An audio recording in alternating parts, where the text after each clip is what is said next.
یزید کے ساتھ امام حسین رضی اللہ تعالیٰ عنہ کا اختلاف کیا تھا۔ آج کی تقریر میں میرا ایک اہم اور آخری نقطہ، یہ بات سمجھنے سے تعلق رکھتی۔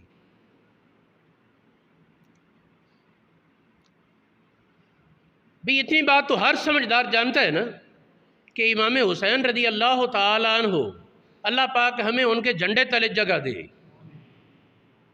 ہمارا حشر ان کے جھنڈے میں ہو، ان کے ساتھ ہو۔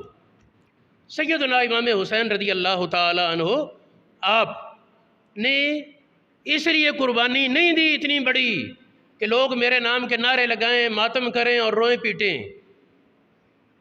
ظاہر بات ہے بھی ایک طرف اقتدار تھا، آپ کو آسانی سے آسائشیں سہولتیں ملتی، اپنے عقیدت مند وہ بھی حاضر باش غلام، مدینہ شریف میں ہر کسی کو پتہ تھا یہ امام حسین رضی اللہ تعالیٰ عنہ رسول اللہ کے سجادہ نشین بیٹھے ہیں، ہر کسی کو اس جگہ کا پتہ تھا، سلام کرنے دنیا آتی اور حکومت وہ بھی مخالفت نہ کرتی، تو آپ کو کیا ضرورت تھی حکومت سے ٹکر لینے کی؟ اصل بات یہ ہے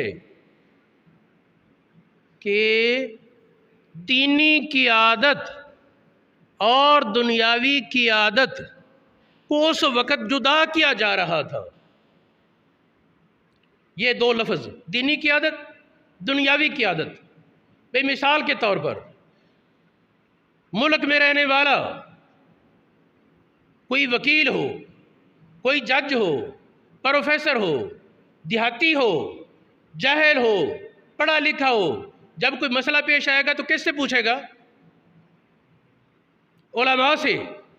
یہ نہیں کہے گا جی حکمرانوں سے پوچھنے میں نے مسئلے، حکمران 100 بار کہتے رہے یہ حلال ہے، عوام نہیں مانیں گے، حکمران 100 بار کہتے رہے یہ حرام ہے، عوام اس پر عمل نہیں کریں گے۔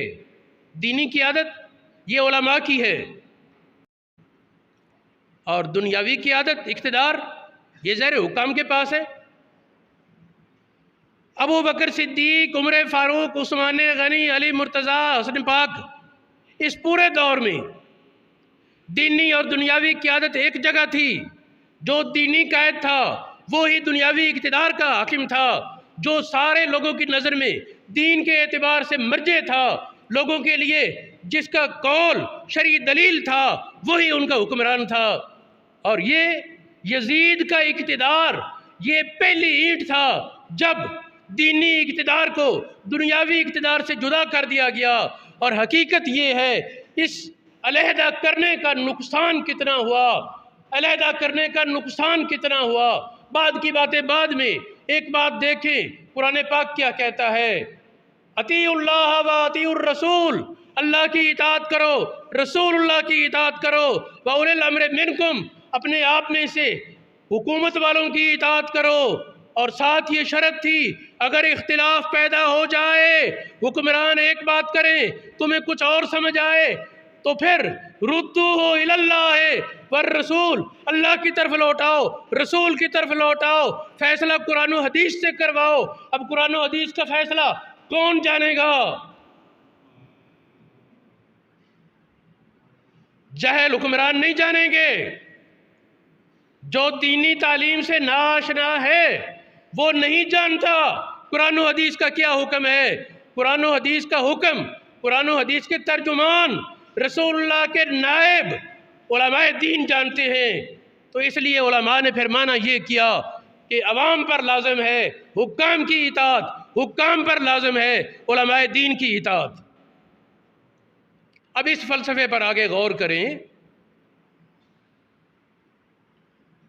دو باتوں میں سے ایک ہے، اختلاف ہوا یزید کا اور امام حسین کا، اپنے دل سے پوچھ کر بتاؤ، یا تو یہ کہنا پڑے گا کہ امام حسین پر لازم تھا یزید کی بات مان لیں، یا ماننا پڑے گا یزید پر لازم تھا حسین پاک کی بات ماننے۔ کیا کہتے ہیں آپ؟ یقیناً کوئی دوسری رائے نہیں ہو سکتی، یزید پر لازم تھا کہ امام حسین کی بات مانیں۔ اب اگر امام حسین اپنی بات نہ بیان کرتے، نہ بولتے، تو پھر عند اللہ مجرم حسین پاک ہوتے۔ آپ نے اپنی ذمہ داری پوری کی، اس لیے آپ نے سٹینڈ لیا۔ اور یہ یزید بد کردار نے اپنی بدبختی کا سامان کیا۔ دنیا نے کہا یزید جیت گیا، لیکن حقائق کیا ہے؟ ہر کوئی جانتا ہے یزید کا نام گالی بن گیا۔ یزید کو اچھا کہنے والا کوئی نہیں، جو یزید کو اچھا کہے وہ خود برا ہو جاتا ہے۔ اہل اسلام کسی آدمی سے بڑی محبت رکھتے ہوں، عقیدت رکھتے ہوں، اس کے لیے فریفتہ ہوں، اگر وہ یزید کو کہہ دینا امیر المومنین تھا، خلیفہ برحق تھا، تو اہل اسلام اس کو جوتے مارتے ہیں۔ بنو امیہ میں سے خلیفہ راشد عمر بن عبدالعزیز کے پاس ان کی موجودگی میں یزید کا ذکر ہوا تو کسی آدمی نے امیر المومنین یزید کہہ دیا۔ حضرت سیدنا عمر بن عبدالعزیز ناراض ہوئے اور فرمایا کہ اس کو 20 کوڑے مارو، یہ یزید پلید کو امیر المومنین کہتا ہے؟ یزید امیر المومنین نہیں، کیونکہ اس نے اقتدار پر شرعی طریقے سے قبضہ نہیں کیا تھا، غیر شرعی طریقے سے اقتدار پر قابض ہوا۔